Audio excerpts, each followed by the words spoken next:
Oh, guys, I just recorded this entire episode with my microphone unplugged.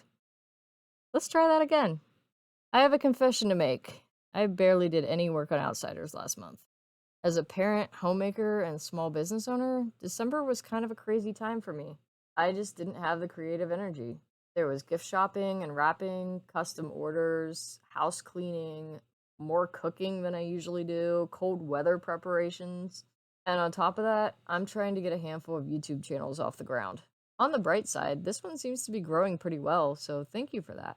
Going into 2023, I want to make sure to stay focused on my writing goals. Because all those things I just mentioned are excuses. It's all true, but they're still excuses. Writing books is a job.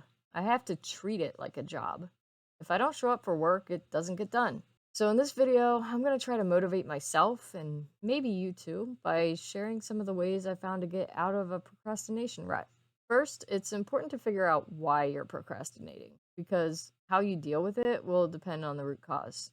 Are you bored with the project, but you still have the energy and motivation to write? If that's the case, try starting a new project. I know this isn't always the best advice. It can easily lead to a pattern of just bailing completely on a story every time it starts to feel a little dull. But some people find they make better progress when they can switch between two or more different stories. That way, they're never bored. If the story itself is boring, though, then it might be time to scrap it and start something new, or seriously revamp it if you still like the central idea. If it's not so much a boredom issue as a burnout issue, then you may just need a break.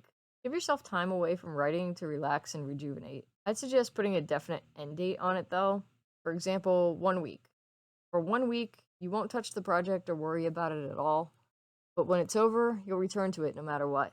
Otherwise, it's tempting to let several weeks or months slip by, and by that point, you're forgetting where you are in the project, and your mind is just completely out of the zone. At least that's what happens to me. And the longer I wait, the more daunting it feels to jump back in again. And when I finally do, the first couple days are basically just me rereading stuff and trying to reorient myself. If you're not bored with the story per se, but you're just not in the zone to write either, I found it can help a lot to listen to writing videos on YouTube, like this one.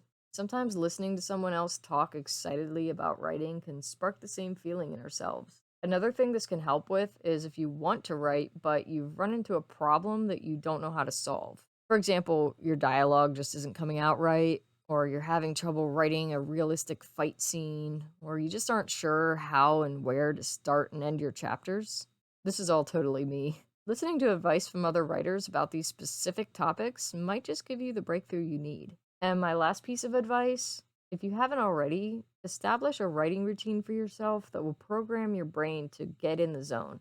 This is a lot like setting up a bedtime routine to trick your body into getting tired. You might do things like take a warm bath, read a book, drink something warm and caffeine free, take about 10 milligrams of melatonin, and cross your fingers. When it comes to writing, for me personally, it's mostly about location. I have a glider rocking chair in my bedroom that's great for writing because it's secluded, more or less, and it's comfortable. When the weather is warm and dry enough, I also have a two-seat swing next to a fire pit in my yard.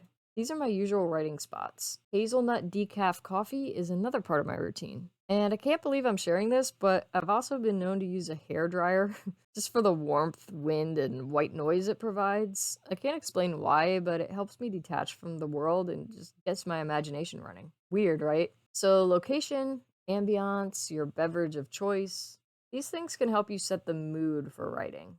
I really hope this was helpful to someone. I know how hard it can be to work on a project of this magnitude and not just drift away from it.